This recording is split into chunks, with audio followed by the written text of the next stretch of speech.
యెహోవా మందసము 3 నెలలు గిత్తీయుడగు ఓబేదెదోము ఇంటిలో ఉండగా యెహోవా ఓబేదెదోమును అతని ఇంటి వారిని అందరినీ ఆశీర్వదించెను.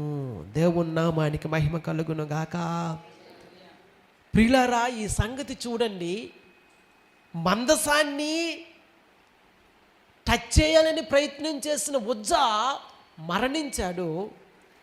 మందసాన్ని తన ఇంటిలో పెట్టుకొని మందసమునకు పరిచర్య చేస్తున్నటువంటి యాజకుడు ఓబేదెదోము ఆశీర్వదించబడ్డాడు. దేవుని నామానికి మహిమ కలుగును గాక. హల్లెలూయా, హల్లెలూయా. ప్రియులారా, ఈ సంగతిని మనం అర్థం చేసుకోవాలి.